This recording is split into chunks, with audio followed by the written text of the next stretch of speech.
안녕하세요. 오벤의 법률 포커스 오경수 변호사입니다. 오늘 주제는 증여무효소송입니다. 증여무효소송은 크게 두 가지 유형으로 나눌 수 있는데, 하나는 효도계약의 불이행을 원인으로 하는 무효소송이죠. 이에 관련해서는 이미 효도계약 관련 영상을 참조하시면 되겠습니다. 이번에 다뤄볼 유형은 두 번째 유형인데, 어떤 부동산이 자식 앞으로 증여등기가 되었는데 당시 부모님이 치매가 있었다거나, 또는 자식 앞으로 증여등기가 된 사실을 부모님이 전혀 모르고 있었던 경우에 하는 증여무효소송입니다. 즉, 실제 재산 증여 행위가 없었는데 증여등기가 되었을 때 이를 되돌리는 소송이죠. 실제로 이런 상황을 겪는 분들이 굉장히 많습니다.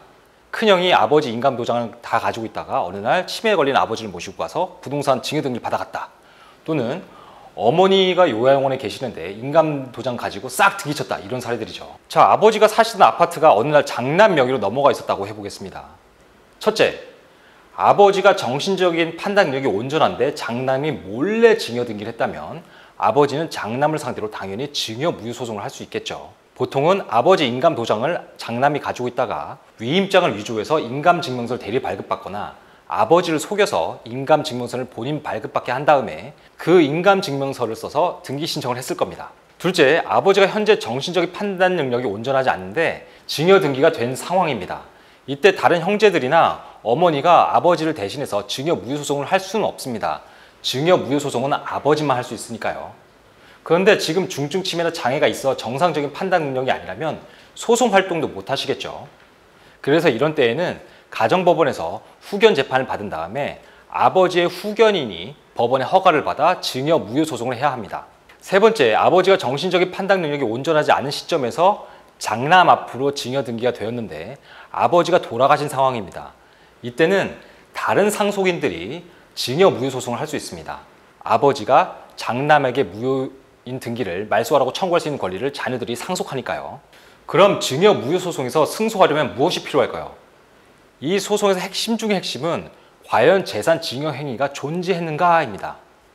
이미 증여계약서라는 문서가 있을 테니까 더 정확히는 재산을 주신 분이 온전한 판단 능력을 가진 상태에서 진정한 의사에 따라 증여계약을 했는지, 이것이 소송의 핵심입니다. 이 증여무효소송의 상당수는 재산을 주신 분이 치매거나 고령으로 판단력이 흐려진 상태에서 증여행위가 일어났으니 증여가 무효라는 주장에서 출발합니다.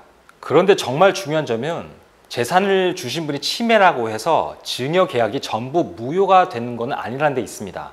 증여가 무효가 되기 위해서는 의사무능력 상태가 인정되어야 하기 때문입니다.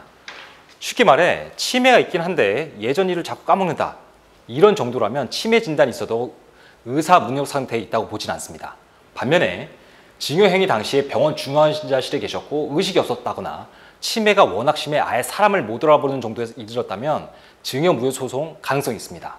실제 무효소송 과정에서도 증여계약이 있었던 시점 전으로 재산을 주신 분의 의무기록, 진단서, 소견서, 간호기록지, 투약기록지 등에 관한 진료기록 감정 결과가 정말로 중요합니다. 이 진료기록 감정은 법원이 신경정신과 전문의에게 맡기죠. 이 진료기록 감정 결과에서 이분이 치매가 있긴 했는데 사물을 처리할 능력이 완전히 손상된 것으로 볼 수 없다 정도 결과가 나오면요, 증여무효는 사실상 어려지겠죠. 이 오변이 겪은 증여무효소송도 소송 결과가 결국 이 진료기록 감정 결과를 따라갔습니다. 증여무효소송에서 승소했던 사례도 진료기록 감정 결과에서 재산을 주신 분의 판단 능력이 완전히 상실되었다는 판단이 있었기에 승소했었거든요. 오늘은 치매가 있는 부모님한테서 다른 형제가 증여받은 재산을 무효로 돌릴 수 있는지 간단히 알아봤습니다. 이 소송을 준비할 때 꼭 진료기록을 상속 전문 변호사에게 보여주시고 소송을 시작할 것인지 결정해 보시기 바랍니다. 오변의 법률 포커스, 여러분의 궁금증을 확실한 정보로 해결해 드리겠습니다. 감사합니다.